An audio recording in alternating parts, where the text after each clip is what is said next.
কুমিল্লার মুরাদনগরের প্রবাসীর স্ত্রীকে ধর্ষণের ঘটনায় জড়িত ব্যক্তি বিএনপির কর্মী নয় বলে জানিয়েছেন দলটির সিনিয়র যুগ্ম মহাসচিব রুহুল কবির রিজভী। তিনি বলেন, মুরাদনগরে অপকর্মের সঙ্গে আওয়ামী লীগের নেতা জড়িত থাকলেও দায় চাপানো হচ্ছে বিএনপির উপর।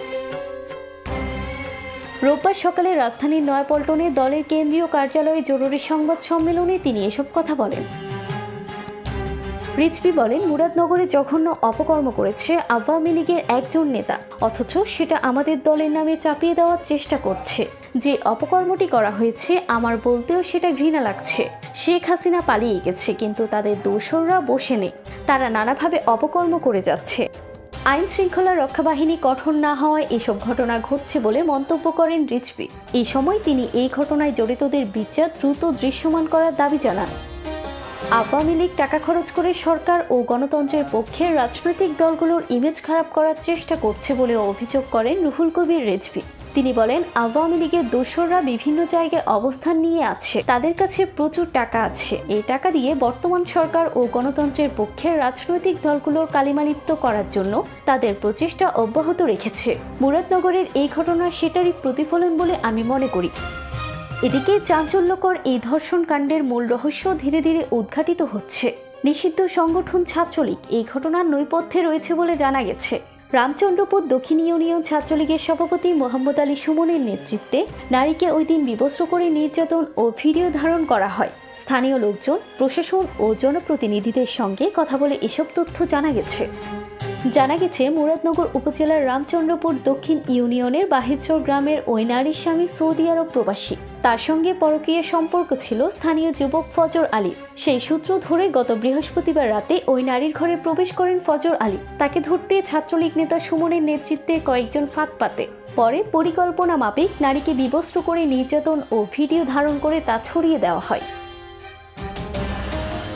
এই বিষয়ে রামচন্দ্রপুর দক্ষিণ ইউনিয়নের চেয়ারম্যান গোলাম কিবরিয়া খোকন বলেন, এটা স্রেফ একটা পরকীয়ার ঘটনা। ফজর আলীর সঙ্গে ওই নারীর দীর্ঘদিন ধরে পরকীয়া সম্পর্ক চলছিল। বৃহস্পতিবার ফজর আলী ওই বাড়ির দিকে রওনা করলে ইউনিয়ন ছাত্রলীগের সভাপতি সুমনের নেতৃত্বে ছাত্রলীগের বেশ কয়েকজন নেতাকর্মী তাকে হাতে নাতে ধরার জন্য ফাঁদ পাতে। এই সময় ফজর আলী ওই নারীর ঘরে প্রবেশ করলে ছাত্রলীগ সভাপতি সুমন সহ তার সঙ্গীরা তাকে হাতে নাতে আটক করে। এ সময় ওই নারীকে বিবস্ত্র করে ভিডিও ধারণ করা হয়। পরে পরিকল্পিতভাবে এই ভিডিও সামাজিক যোগাযোগ মাধ্যমে ছড়িয়ে দেওয়া হয়। আমরা এই ঘটনায় জড়িত সুমন সহ সবাইকে আইনের আওতায় আনার দাবি জানাচ্ছি। পরকীয়ার ঘটনায় জড়িত ফজর আলীর বিরুদ্ধেও আইনি ব্যবস্থা নেওয়ার দাবি জানাচ্ছি। স্থানীয় ইউপি সদস্য আব্দুল করিম বলেন, আমরা আগে থেকেই জানি ফজর আলীর সঙ্গে ওই নারীর পরকীয়ার সম্পর্ক রয়েছে। আমরা জানতে পেরেছি সেদিন রাতে মূলত ফজর আলী এবং ওই নারী পারস্পরিক সম্মতিতে ওই ঘরে ছিলেন, কিন্তু তাদেরকে হাতে নাতে ধরার জন্য নিষিদ্ধ ছাত্রলীগের সভাপতি সুমন ফাঁদ পেতে থাকে। সবকিছুর নৈপথ্যের নায়ক ছাত্রলীগ সভাপতি সুমন। আমরা শুনেছি পুলিশ তাকে গ্রেপ্তার করেছে। তার নেতৃত্বে যারাই এই ঘটনা ঘটিয়েছে আমরা তাদের শাস্তি দাবি করছি। পাশাপাশি ফজর আলীর বিরুদ্ধেও বিচার দাবি করছি। এই বিষয়ে মুরাদনগর থানার ওসি জাহিদুর রহমান বলেন, ইতোমধ্যেই এই ঘটনার 5 জনকে গ্রেপ্তার করা হয়েছে। গ্রেপ্তারকৃত 5 জনের মধ্যে সুমন রামচন্দ্রপুর দক্ষিণ ইউনিয়ন ছাত্রলীগের সভাপতি। সুমন বাহিরচর গ্রামের আব্দুল হান্নানের ছেলে। আমরা তার রাজনৈতিক পরিচয় এবং স্থানীয়ভাবে তার কর্মকাণ্ড যাচাই বাছাই করেছি। মূলত ছাত্রলীগ সভাপতি সুমনের নেতৃত্বে ওই নারীকে বিবস্ত্র করে নির্যাতন এবং ভিডিও ধারণ করা হয়।